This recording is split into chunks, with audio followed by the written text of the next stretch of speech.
तो hello friends, welcome back again to my YouTube channel. इस video में हम देखने वाले हैं classification of surface active agents, या इसी को सर्फेक्टेंट्स भी कहते हैं। ठीक है, तो आपके सिलेबस में जो दिया हुआ है वो सरफेस एक्टिव एजेंट दिया हुआ है, तो उसको सर्फेक्टेंट्स कहते हैं। ये आपको आना चाहिए, है ना। तो सर्फेक्टेंट होता क्या है? Surfactant are common compound that lower the surface tension, surface tension को कम करने वाले कंपाउंड। ठीक है, किसके किसके बीच में? बिटवीन टू लिक्विड, या फिर between a liquid and a solid, किसी सॉलिड और लिक्विड के बीच में, या फिर लिक्विड और लिक्विड के बीच में अगर सरफेस टेंशन को कम करने वाला कोई पदार्थ है तो उसको हम क्या कहेंगे? सर्फेक्टेंट कहेंगे। ये आसान सा है। दीज में act as a detergent, wetting agent, emulsifier, foaming agent and डिस्पर्जेंट।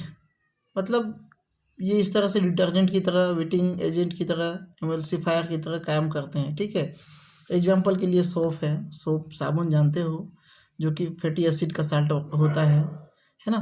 Fatty acid sulphonate, fatty acid में सल्फोनेट ग्रुप जुड़ा हुआ है, जैसे सोडियम लेरिल सल्फेट इसका एग्जाम्पल है। एथोक्सिलेटेड कंपाउंड है ना, ये भी क्या होता है? एक तरह से सर्फेक्टेंट होता है। लेसिथिन है, पॉलीग्लाइकोनेट, ये सब क्या है? आपके सर्फेक्टेंट के एग्जाम्पल हैं।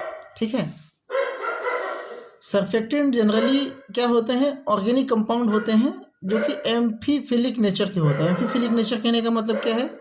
उसमें क्या होगा? दो ऐसा समूह होगा, जो एक समूह क्या होगा? केटायनिक होगा, ये एक एनायनिक होगा। ठीक है, मतलब टू पार्ट स्ट्रक्चर से बने होते हैं ये, हेड और चेन। ठीक है, हेड का एक अलग चार्ज होगा, चेन का एक अलग कैरेक्टर होगा। ठीक है, हेड जो होगा वो क्या होगा? हाइड्रोफिलिक होगा, मतलब वाटर में सोल्यूबल होगा। और चेन क्या होगा? हाइड्रोफोबिक इन नेचर, वाटर में इनसोल्यूबल होगा, ग्रीस में सोल्यूबल होगा, ऑयल में सोल्यूबल होगा, इस तरह से, है ना। फैटी एसिड में सोल्यूबल होगा। क्लासिफिकेशन हमको देखना है depending on their solubility. Solubility के आधार पर इसका क्लासिफिकेशन किया जा सकता है। Surfactants can be classified according to the charge on their polar head group. अब उसका जो हेड ग्रुप होता है वो पोलर है, कैसा है, उसके आधार पे इसको हम 4 प्रकार से क्लासिफाई कर सकते हैं: एनायनिक, केटायनिक, ज्यूटर आयनिक और नॉन आयनिक। एनायनिक क्या हो गया? नेगेटिव चार्ज वाला होगा, उसका जो पोलर हेड है ना। केटायनिक में क्या होगा? केटायन होगा, धनावेश होगा। ज्यूटर आयन में दोनों ही आवेश वाले ग्रुप होंगे। और नॉन आयनिक मतलब जिसमें आयन नहीं होंगे। ठीक है, तो जल्दी जल्दी हम क्या कर लेते हैं, देख लेते हैं। देखो, वीडियो में अगर नए हो तो फिर प्लीज़ सब्सक्राइब कर लीजिए चैनल को। और इसी तरह से हैंड रिटन नोट्स आपको जो है इस चैनल में मिलता रहता है। ठीक है, एमएससी का फर्स्ट सेमेस्टर, सेकेंड सेमेस्टर का ऑलरेडी अपलोड हो चुका है। ये थर्ड सेमेस्टर का टॉपिक जो है चल रहा है। ठीक है, एनायनिक सरफेस एक्टिव एजेंट या सर्फेक्टेंट। ठीक है, आप यहाँ सर्फेक्टेंट भी डायरेक्टली लिख सकते हो। तो इस प्रकार के सर्फेक्टेंट का जो हेड पार्ट होगा वो नेगेटिव चार्ज वाले ग्रुप होंगे, जैसे सल्फेट। ऑक्सीजन के साथ में SO3- जुड़ा हो तो उसको हम क्या कहते हैं? सल्फेट। ठीक है, इसी तरह से सल्फोनेट अगर किसी दूसरे ग्रुप के साथ में या चेन के साथ में डायरेक्ट SO3 जुड़ा हो तो उसको हम सल्फोनेट कहते हैं। फॉस्फेट PO3, है ना, और कार्बोक्सिलेट COO-। ठीक है, इत्यादि से बने होते हैं। ये सब क्या है? ऐसे ग्रुप हैं जो कि उसके हेड में जो है पाए जाएंगे। ठीक है, किसके हेड में? एनायनिक सर्फेक्टेंट के हेड में। अब मेजरली जो है यूज होने वाला, मैक्सिमम यूज होने वाला सर्फेक्टेंट यही है, एनायनिक। ठीक है, साबुन को हम बहुत यूज करते हैं, डिटर्जेंट, शैम्पू यूज करते हैं, है ना जी। एग्जाम्पल यहाँ देखेंगे, इसमें एक चीज़ और यहाँ पे इसका जो वर्क होता है वो देख लेते हैं। साधारणतः एनायनिक सर्फेक्टेंट को लॉन्ड्री में मतलब वही है, लॉन्ड्रीज में, डिशवॉशिंग लिक्विड के रूप में तथा शैम्पू के रूप में यूज़ किया जाता है। इसका यूज़ यहाँ पे हमने बताया है। कुछ कॉमन एनायनिक सर्फेक्टेंट है जो मैंने यहाँ पे लिखा रखा है। जैसे ये है आपका एल्किल बेंजीन सल्फोनेट। देखो, सल्फोनेट यहाँ पे ऑक्सीजन नहीं है ना, तो इसको हमने क्या कहा? सल्फोनेट कहा। ठीक है, तो ये एल्किल बेंजीन सल्फोनेट है। बाकी कितना यहाँ पे एल्केन चेन जो है जुड़ा हुआ है वो आप यहाँ पे डाल सकते हो। इसी तरह से एल्किल ईथर सल्फोनेट, देखो इसको हम सल्फेट कह रहे हैं, ठीक है, सल्फेट, सल्फोनेट नहीं कह रहे हैं, क्योंकि ऑक्सीजन के साथ में SO3 जुड़ा हुआ है, प्लस सोडियम प्लस चार्ज जो है इसको मेंटेन कर रहा है, जो कि वाटर में डिजॉल्व होते ही ये वाटर में चला जाता है। तो ये जो पूरा मॉलिक्यूल है ये एनायनिक ग्रुप और जो हाइड्रोफोबिक ग्रुप है उससे जुड़ा हुआ है, उसके साथ मिलके ये काम करता है, ठीक है जी। अब साबुन की बात करते हैं तो साबुन कार्बन की संख्या 12 से लेकर 18 तक यहाँ पे चेन हो सकता है, ठीक है, इधर चेन हो सकता है। तो यहाँ पे क्या होता है, COO ग्रुप जो है जुड़ा होता है और सोडियम का साल्ट है, ये सोडियम साल्ट के साथ में। तो ये वाला जो एंड होता है वो हाइड्रोफिलिक ग्रुप या हाइड्रोफिलिक नेचर का होता है, क्योंकि आयनिक ग्रुप है, ठीक है। और इधर वाला जो ग्रुप होगा वो क्या होगा, हाइड्रोफोबिक नेचर का होगा, ठीक है जी। अब आगे आते हैं, देखो ये इतना समझ में आ गया, आपको इतना लिखना है ना, आपको समझाना है इसको अच्छे से। केटानिक सर्फेक्टेंट की बात करें तो इसमें क्या होगा, जैसे हमने यहाँ पहले बताया, ठीक है, जैसे हमने इसको डील किया है वैसे ही इसको भी डील कर रहा है। इधर मैं शॉर्ट में लिखा हूँ क्योंकि काफ़ी टाइम नहीं रहता है, तो फिर मैं इसको शॉर्ट में ही लिख देता, ठीक है जी। तो केटानिक सर्फेक्टेंट्स में क्या होंगे, इसके जो सर्फेक्टेंट का जो हेड होगा वो क्या होगा, पॉजिटिव चार्ज हेड बनाएगा, पॉजिटिव चार्ज वाला हेड होगा। और ये सभी pH पे अपना एक्शन दिखाते हैं। देखो ये क्या करते हैं, सभी pH पे अपना एक्शन दिखाते हैं, चाहे वो लो pH हो चाहे वो हाई pH हो, pH डिपेंडेंट नहीं होते, कहने का मतलब ये, ठीक है। और ये इनका अट्रैक्शन कैसा होगा, अट्रैक्शन जो होगा ऐसे सरफेस पे होगा, ऐसे सरफेस पे होगा जो क्या हो, नेगेटिव चार्ज हो, ठीक है। नेगेटिव चार्ज वाले जो सरफेस होंगे उस पर ये अपना एक्शन दिखाएंगे, ठीक है। दैनिक लाइफ में इसका यूज होता है, पर बहुत ज़्यादा नेगेटिव आयन वाले सर्फेक्टेंट्स से की तुलना में कम ही होता है।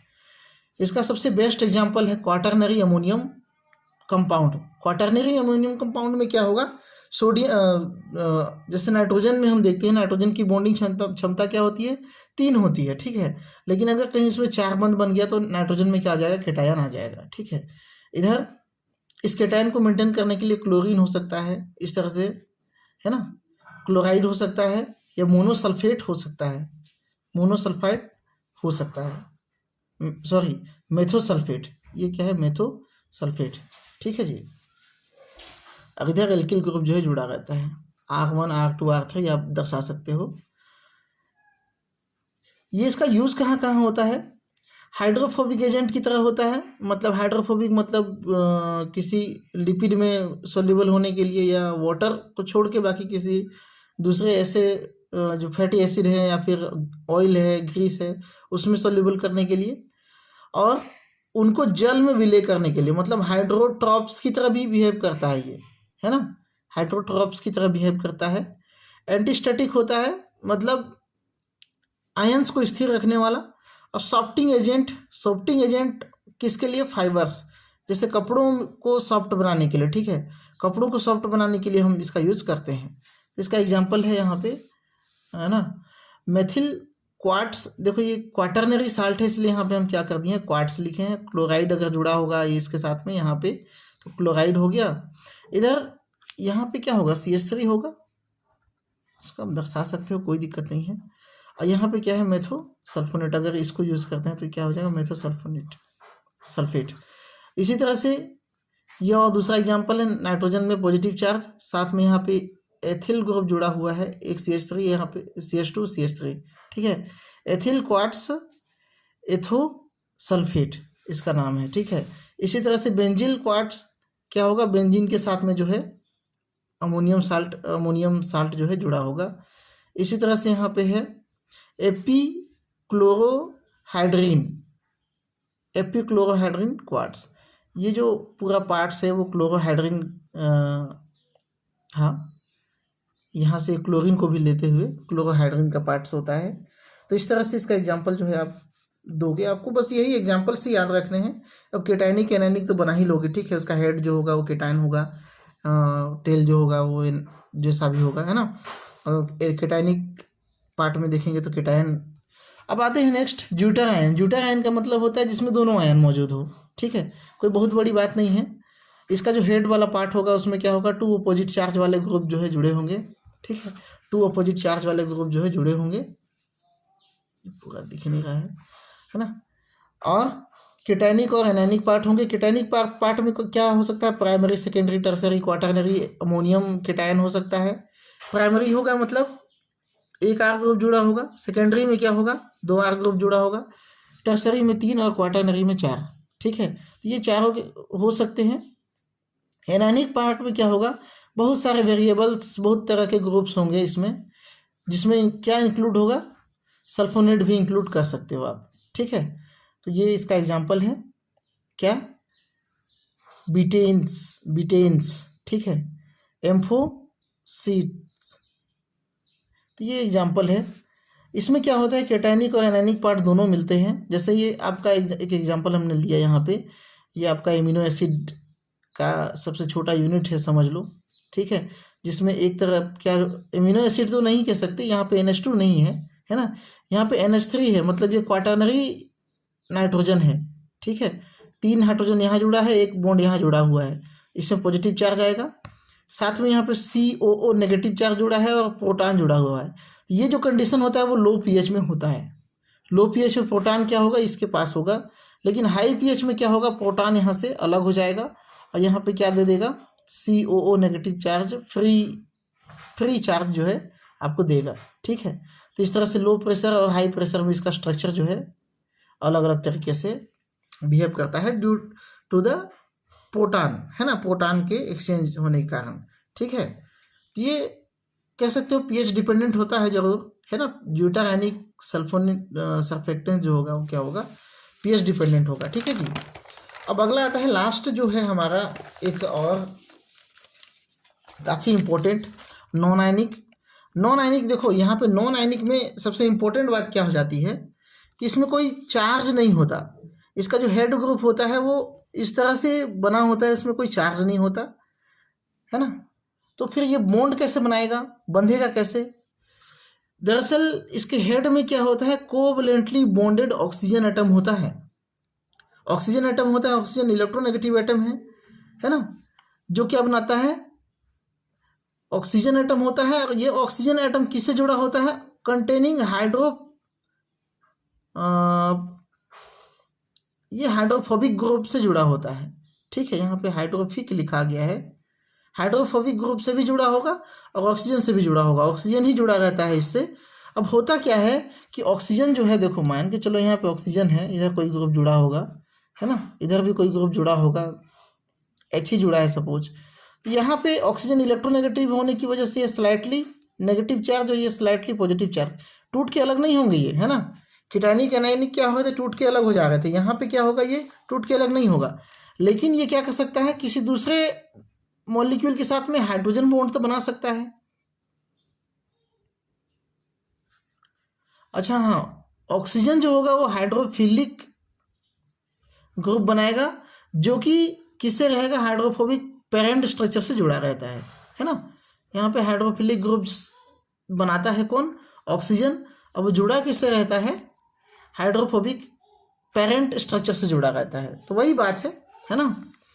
अब यहाँ पे मान के चलो वाटर के साथ जुड़ना है तो कैसे जुड़ेगा, हाइड्रोजन बॉन्ड के द्वारा जुड़ेगा, है ना जी। हाइड्रोजन बॉन्ड आप जानते होगे अच्छे से, आप MSc कर रहे हो तो फिर हाइड्रोजन बॉन्ड तो आना ही चाहिए।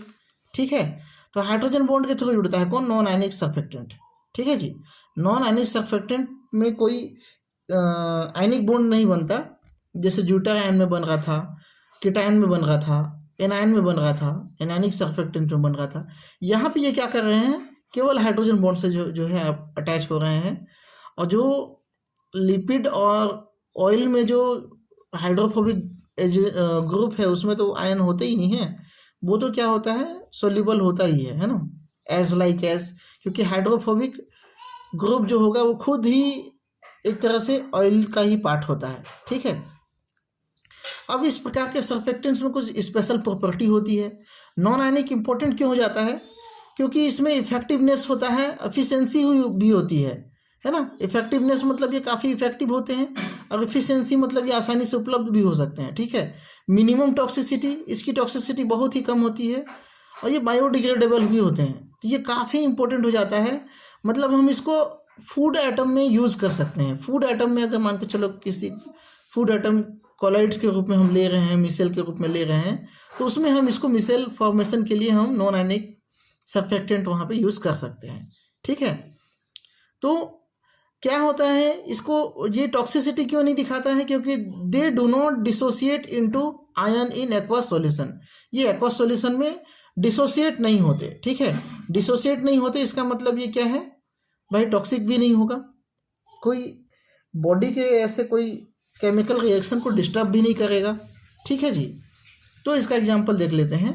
एथॉक्सिलेटेड एलिफेटिक एल्कोहल, एथॉक्सिलेटेड एलिफेटिक एल्कोहल, इसमें एथॉक्सीलेटेड है मतलब एथॉक्सी ग्रुप भी है और एलिफेटिक एल्कोहल भी है। ठीक है, और पॉलीऑक्सी एथिलीन, पॉलीऑक्सी एथिलीन, ये बड़े बड़े ग्रुप हो सकते हैं। ठीक है, बड़े बड़े चेन के साथ में जो है जुड़े हो सकते हैं।